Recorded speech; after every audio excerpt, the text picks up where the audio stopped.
Where can someone go to really learn more about their customers? What do they need? You should always know the problems and the needs of what the customers want and what your product can deliver to really give them exactly what they want. And, when it comes to what they value, this is kind of special because what are their priorities and their values? I mean, do you have something on the listing that might not, sound well, look well for different type of demographics? And again, these are little things that you might not consider because you're going by the general rule of creating a general listing. So when it comes to, things like that, you got to be very, very careful that you craft it accurately for your specific shoppers. How do they make their decision? This obviously it's you have to understand their journey. Like, why did they land on your listing and how do they research your products, and basically what influences their final.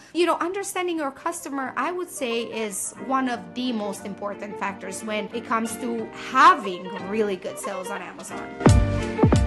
How the heck do you understand what it is that your customers are looking for? You've heard the classic, like, you have to sell things that people actually want, but then the question is, okay, so then how the heck do I figure out the answer to that? So I'm really, really excited to have Izabela Hamilton. She's the CEO and founder of RankBell, and this is something that she actually helps Amazon sellers do. So I'm so stoked to have her on to be able to talk about and educate you all on this particular topic. So Izabela, thanks so much for joining me. No, I thank you. This is amazing. I love your podcast. I know you have a really great audience that follows along and they're able to take important tips and really create a name for themselves in this Amazon race. I was going to call it a rat race, but it's just a race, but it's okay.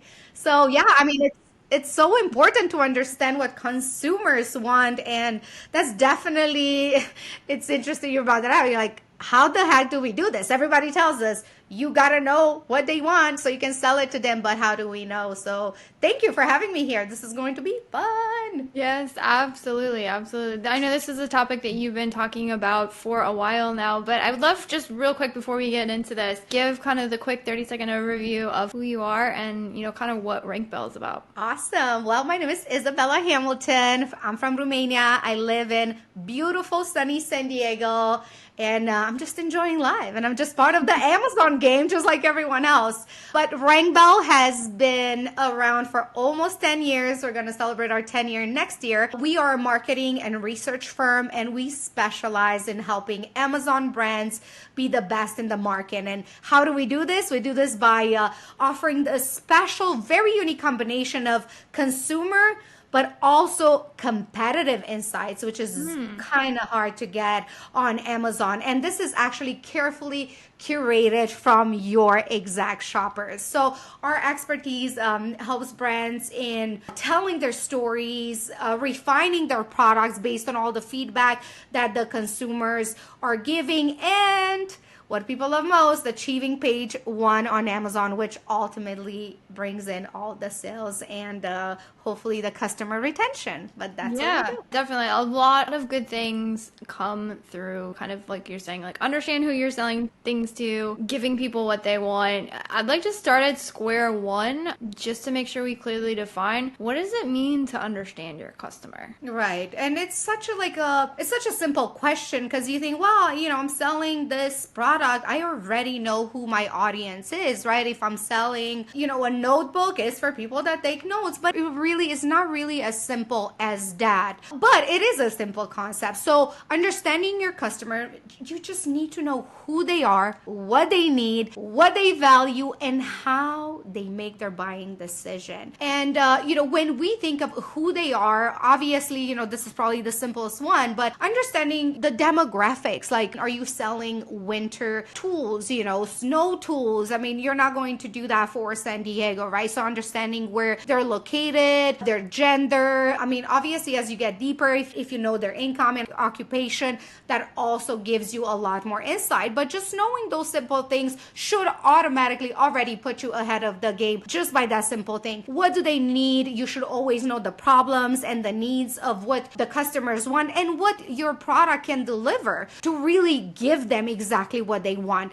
And, when it comes to what they value, this is kind of special because what are their priorities and their values? I mean, do you have have something on the listing that might not, sound well, look well for different type of demographics. And again, these are little things that you might not consider because you're going by the general rule of creating a general listing. So when it comes to, things like that, you got to be very, very careful that you craft it accurately for your specific shoppers. How do they make their decision? This obviously it's you have to understand their journey. Like, why did they land on your listing, and how do they research your products, and basically what influences their final decision. And you might not know that because you may have the exact same product. I mean, this is a black pen and this is a black pen, right? Like, what makes the consumer buy this one compared to this one? And when you start understanding what grabs their attention, then you're able to modify maybe just one little tiny thing. It doesn't have to be the whole listing. So,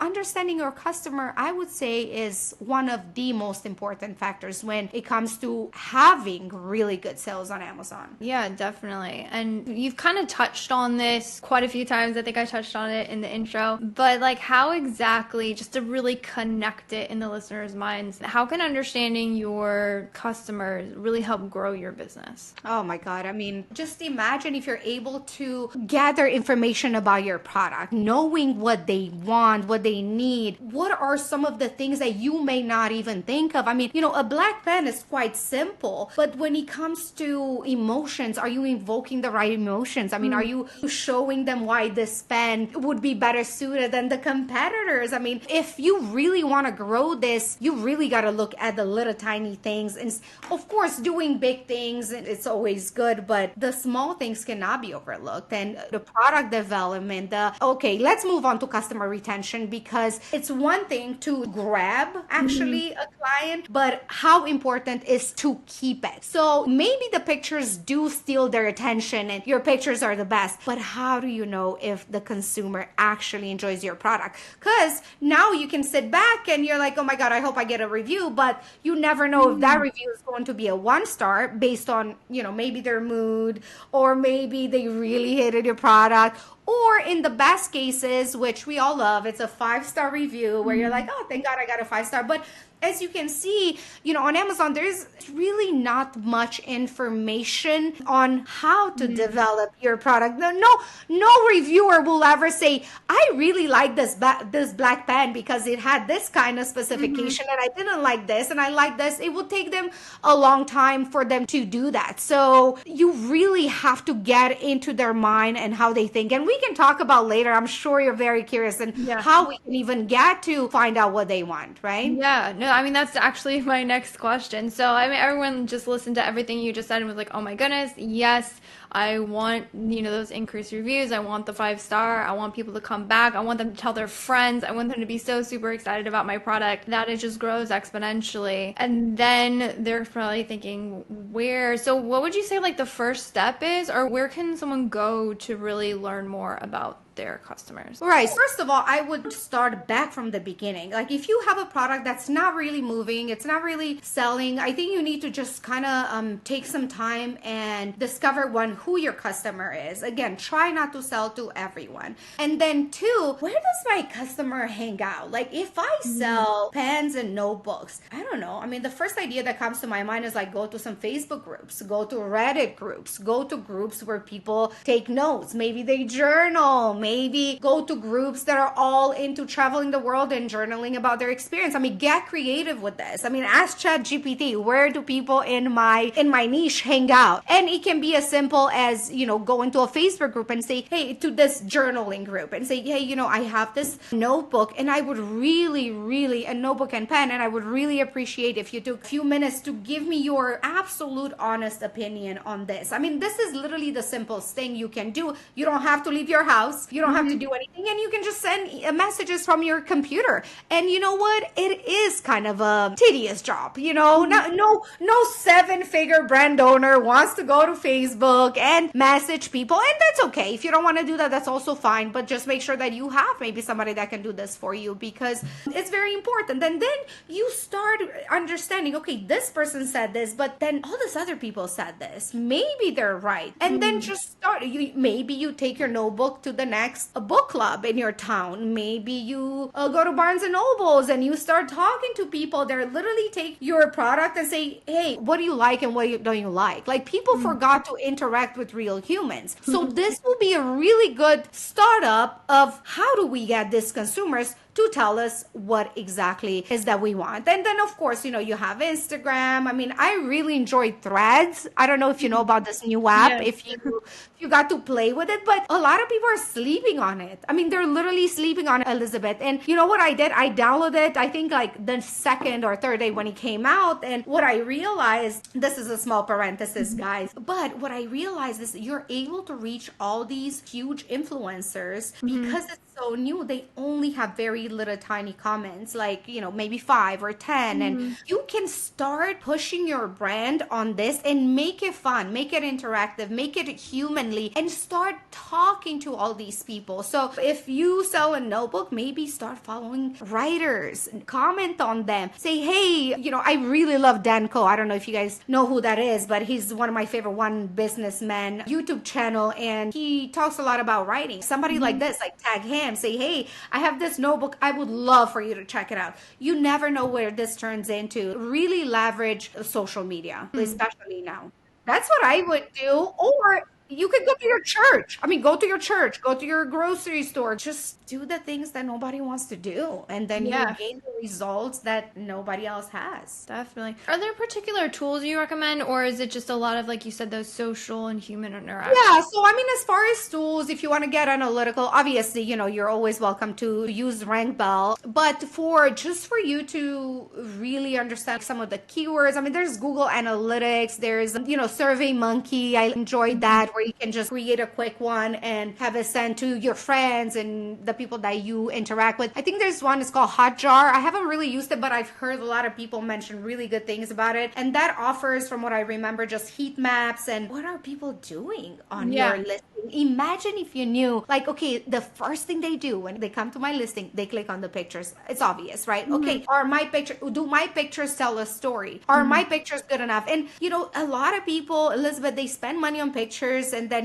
maybe they didn't come out as great, but they don't want to like spend money again. And they're like, I already did this. But sometimes you just got to cut your losses to make more wins. So nobody likes to hear that. But as far as tools, I wouldn't try to get too complicated with it just yet. Kind of figure out who your avatar is and what is it that they want to buy, and try to figure out who your consumer is. If you're selling shampoo for blondes, make sure you talk to blondes, not with redheads. Like, figure out. And what happens also in the process, all these people that you're going to start talking to, you can create your own group. You can create your own community where you can say, hey, I really appreciate the feedback that you're giving me. I would love for you to become, one of our customers, and it would be my pleasure to give you discounts as we're creating new products. And I know a lot of people know this, but it's worth mentioning again, because look at the competition, Elizabeth, today on Amazon. I mean, Jeff Bezos himself said 97% of Amazon sellers don't make it past like 3 months, I think. Yeah. And it's very sad, because by the time they get on Amazon, they probably took an extremely expensive course. You know what I mean? Like a really good one that 5,000 and up. So you're already spending there, which is money that 10 years ago were used to create a whole brand, right? Yeah. You pay for that, and then you pay for your listing, for pictures. And I understand you're tired and you're out of money, but I hate to say it, that is the easy part. All of that is the easy part. Like, get on Amazon and just get your feet wet and start actually get invested. This is not invested with time. I mean, like, invest your time, because this is not a laptop lifestyle. It can become, and we've seen it in very few instances, but the reality is it takes a lot to maintain a brand. It takes a lot to make a lot of money on Amazon, but that's okay. We know the answers. There's so many experts right now, even the ones that we know. I mean, look at all the people that you're interviewing that have come here. Like, everybody's giving gold, gold, gold. And I kind of digress, but I think it's so important to know, like, our attention span is so little. And even though you're thinking, oh my God, well, Izabela is always saying the same thing, like consumer insights. But, sometimes it takes a long time for somebody to really get it to their head. There's no hacks. guys. Like you may see catchy titles, hacks and tips and tricks. There's no hack. Get a good product, make it a better product with the consumers. Let them help you what to do. That is a huge point because one thing, I mean, advertisers preach or anyone in the courses preach or anyone trying to help you, like it's all about the conversion rates. Like how does the product convert? And like we said in the beginning, like products convert because people want to buy them. It sounds stupid simple, but it's true. And how do you know if somebody wants to buy it? You have something that they want. So what you're saying is like, it takes time. And I know just for us, like, I mean, we've been in business for a long time. I feel like I'm constantly learning new things that our clients want, that people are looking for. Things change with the ads, things change about what people want, trends change, hot colors change. Like there's always something happening. And you're saying if you have an ear to the ground on social listening, you'll be able the first one to catch those changes, which means you're going to be ahead of the crowd. So my question on that is, it sounds like this is a constant thing. How often should sellers be researching? I knew this would come 100%. And just like you literally just answered the question, why? How often? All the time. It's not a one-time thing. I mean, market trends change, like you said. I mean, look, we just have a brand new app. Like what? Like we need more social media. But do you see how everything changes? And Threads is so different than Instagram. I mean, you know, Amazon is so different than what it was 6 months ago. Amazon is so different than what it was a year ago and 10 years ago. Products change. I mean, you need to like tweak your products all the time based on what the consumer says. I mean, you know, what worked before maybe doesn't work now, or they're just bored. They want maybe a new product. And if you're not there asking, what is it that you want? You may not know that somebody else came when the pen came, and then next thing you know, there was a pen with a light on. I don't know if you've seen those. They're cute. Yeah, actually, I ordered one because I want to start like noting my dreams at night. But how cool was that? You know what I mean? Just one little thing. But if you don't follow the trends, you don't know what you could be missing on. So if you're selling a black pen, what if another product would have been the product with the light on because consumer at night woke up and they needed some light? So you see what I mean? They're giving you they're literally feeding you what they want. And all we got to do is listen. So, you know, this is important. You got to do it all the time and as often as you can. And, you know, maybe you have people for dinner. Pull out your pen. Be like, hey, what's up with this? Do you like it? Do you not? Whatever. Like, and, you know, some people think, oh, that's embarrassing. And I don't want to do that. And again, you know, you either do it or you're going to be left behind. No, definitely. I find that the sellers that I interact with that have the most like long-term success are the ones that are constantly innovating on their listings, on their product, even products that have been selling well for years. And I find that a lot of the sellers that I know that are really struggling are the ones who are like the time, unfortunately, the conversation I have a lot is, we used to do this 2 years ago and I can't understand why it's not working. And then you go and look, you say, have you talked to consumers? Have you looked at your market? Have you reevaluated your images? And it was like, no, but I still can't figure out what's not working. And you're like, well, there's some sort of disconnect, or there's something else that's been more innovative, or like there's all kinds of reasons. There is the whole thing with product life cycle, but if you're not, like you said, really proactive with this, you're going to be left in that bucket of like, I just don't know. It's testing and it's learning, but if you're not even doing that, then how are you supposed to keep up? Exactly. And when you do these, for example, the listing update, if you're always refreshing your listing, which I think people should do at least once a month, you know, that also helps give Amazon's algorithm a little bit of boost. Like, oh, there's something new. So it's like, I don't want to say that it will like reset the whole ranking process, but like all these little things that you do. And I don't know, maybe it is something people think of all the time, but not in my experience, just updating your listing once a month. I mean, once people do it, I understand. You never want to go there again. I got you. But there's things that you need to do. Like you cannot afford not to know what happened for the past 2 years. You know what I mean? Like I feel bad for your client, but like, come on. Like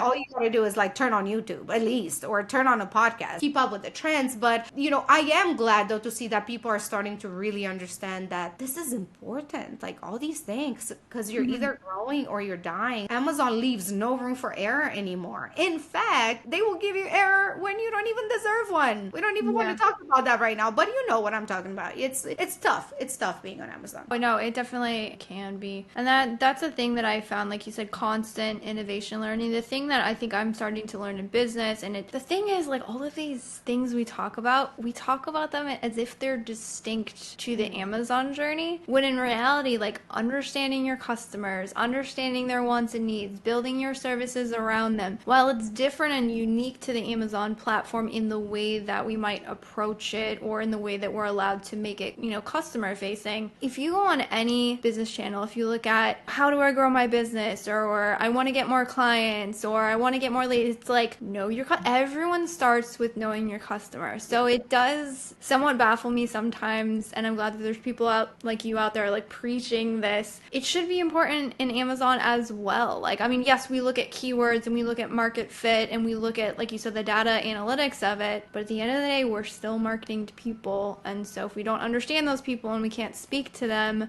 they're going to go and buy from someone who does. Exactly. And they don't really know you. And I wish we could all somehow share who we are and our emotions and our own struggles as a brand on Amazon. But the truth is, when somebody goes on Amazon, including me and you and everybody else, all we see is just, a still page with some pictures, and you're hoping that those pictures will grab your attention. So people don't really buy products. They buy the pictures. They buy the pictures, and then they hope that in 2 days when their shipping arrives, that the product matches everything that they expected. But we don't know what they expect. We don't know that when they're looking at your pictures, they're seeing what you're seeing. And that is when the 1 stars come in and you're thinking, holy cow, why did I get a 1 star? I have no idea. But then if you really try to understand them, then you would see that you missed this, you missed that. I mean, there's so many cases where I've seen simple things as like a cup that didn't have the measuring in the description, or I mean the simplest tiny things like, how do you actually use this? How do you plug this in? Like things that you would think people would already have. And it's okay, because sometimes people pay other people to do their listing or things are being missed. It's no problem. But imagine having like 100 shoppers that are looking for your exact product, telling you exactly what they see, what they like, what they don't like, what they hate, how you can create your product better, so them and everyone else that's like them, that's looking for that product, they will go for yours. So make sure that when the eyes hit your listing, your pictures, that it tells them the story that you want them to hear. And that's honestly bringing in another very fundamental business concept, which is setting expectations. It's more important in, like, say, service-based businesses or other ones. But again, it's still, like, even when we're shopping at Walmart or we're shopping anywhere else, like, I'm buying this product with the expectation of this desire. And like you said, if the listing doesn't match up, then, or if they are uncertain of the expectation. So for instance, I was like shopping for earrings. I want a very specific size. If you don't list the size of the earring stud anywhere in your listing, I'm not going to buy it because I have a very specific thing I'm looking for.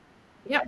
But people don't know that. A seller wouldn't know that. They don't know that Elizabeth specifically is looking for this. They're like, oh, I have it all. Usually people sell products. I mean, in rare cases, you find brands who really create products based on their own passion, where they would find the small things. But the truth is, a lot of brands, they start selling on Amazon because it's a great opportunity to make money. So it's not necessarily that is the product that they want. Well, one successful guy that I can think of, he sells eyelashes. He's my friend. He's one of the best eyelash seller on Amazon. He's a dude. He's never wore eyelashes in his life, but he knows what the consumer wants. He literally goes, every time I see him, he's got eyelashes with him. He goes, he talks to all the ladies. He's like, what do you like? Why don't you like it? Oh, my glue irritated your eyes. Thank you for telling me no, because now I know that I need to make it for sensitive eyes. How would a guy know this? So he really became an expert in eyelashes because of all the questions he asks all the time. That is amazing. That is amazing. Well, I thank you so much for sharing all of this. This is insanely informative, and definitely, sellers, if you are listening, you need to go out. And I'm going to ask you in a minute where they can get a hold of you, because I'm sure there's a lot of people that are going, oh my goodness, social listening seems a bit much. Maybe I'd like to see about getting some help with that. But my last question, I'm starting to ask these questions a little bit more because we talk about so many things, and at the end of this, sometimes it seems like a whole lot of things that a seller has to tackle. So if you you had to boil it down, if a seller was going to say, okay, I want to start looking at my customer data, I want to start understanding my customer, what's the first step that you recommend they take? I think the first step is really just make it simple. Like, understand who are you selling. And I'm telling you, this will be probably the hardest thing you're going to figure out, because again, we have the tendency of, wanting to sell to everyone. But as you know, in marketing, like if you sell to everyone, you sell to no one. And of course, randomly you will get the sales, but it will never give you that full satisfaction of, I am a brand that people are looking for. So when you figure out who your customer is, like just reach out to them and say, I am doing this because I want to create products that are good for you, and it's a different kind of conversation. Like, you're going to win those clients for the rest of your life, because as you can see, as we're getting even more into technology, I mean, AI, virtual reality, Amazon is just, again, just pictures. You want to tell somebody that the product sucks, you have to go through Amazon never tells you, you know what I mean? So as you can see, we are getting further and further and further away from human connection. So I would say try to keep it simple, keep the basics. You're creating a product, make sure you know who you're creating it for, and ask them exactly, even if you're going to be embarrassed and say, oh my God, I did that, or that wasn't right. Because a lot of people don't do it for the fear of rejection, what they're gonna say. And there's so many rounds, for this. Again, if you're all of that, just hire somebody to do it for you. So keep it simple, create an amazing product that you would want to buy. Yeah, no, definitely. That is great advice. So just start asking questions. There you go. So for those of listeners out there who are just interested, or they're like, it sounds a little bit much to me, where can someone go ahead to get a hold of you all and see about your service? Thank you. You can go to rankbell.com, and it's going to be edited soon in the next month or so, but you can find some really good information there. And I'm super friendly. Like, just send me an email, bell@rankbell.com, and you don't have to just reach out when you need services. I mean, people know I'm very open and friendly, and if there's something I can help you with, I will. And if I can't, I probably know who can help you. So this was really nice, Elizabeth. No, I can definitely attest to that. I've been the beneficiary of that many times. So yes, we'll definitely put all of that in the description. So if you want to reach out to Izabela or her team, feel free to do so. Highly recommend, because all of us should be working to understand all of our customers much better.